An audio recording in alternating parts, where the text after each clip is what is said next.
अब हर्ष और शोक वाली बात का मैं आपको निराकरण देता हूँ। ये दुर्वासा ऋषि का श्राप था दुर्योधन को। बात ऐसी थी कि चातुर्मास्य में प्रायः संत लोग एक जगह टिक जाते हैं। तो एक बार ये दुर्योधन उनकी सेवा में था दुर्वासा की में चातुर्मास के समय पर। और हमारे जो पांडव गण हैं वे अज्ञातवास कर रहे थे 12 वर्ष का। तो ये वन पर्व का है, तो वो अज्ञातवास कर रहे थे। तो उस समय कई बार क्या होता है कि संतों के अत्यंत निकट रहने वाले भी अपराध कर देते हैं। वो सोच लेते हैं कि महापुरुष हमारे अनुकूल हैं, तो हमारे अनुकूल हैं तो हम चाहे जो करवा लेंगे इनसे। तो दुर्वासा जी ने कहा कि आप वरदान मांग लो, दुर्योधन से कहा। तो उन्होंने यही कहा कि हे प्रभु वरदान दे रहे हैं तो हमारे भाई गण है ना, वो अज्ञातवास वन में रह रहे हैं, उन पर से मिलकर के आइए।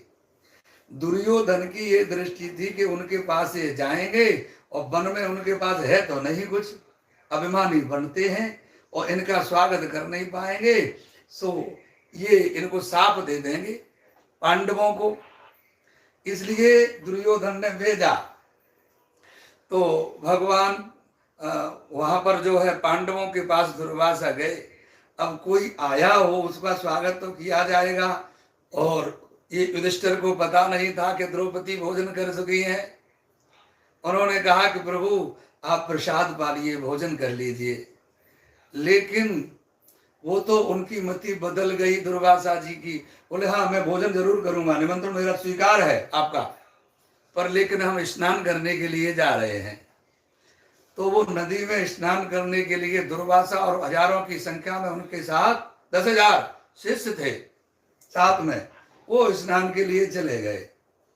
और युधिष्ठिर जी महाराज ने द्रौपदी जी से पूछा क्या आपने भोजन कर लिया? बोले क्यों पूछ रहे हैं? बोले कि हमने दुर्वासा जी का निमंत्रण कर दिया है। तो बोले मैंने तो भोजन कर लिया। तो बोले ये तो बड़ा गड़बड़ हो गया, क्योंकि उन द्रौपदी को ये वरदान था जब तक द्रौपदी भोजन नहीं करेंगी कितने भी लोग आ जाएं भोजन करने के लिए और वो भोजन कर सकते। अक्षय पात्र था द्रौपदी के पास में। तो वो उन्होंने ये उनके पास ये वरदान था।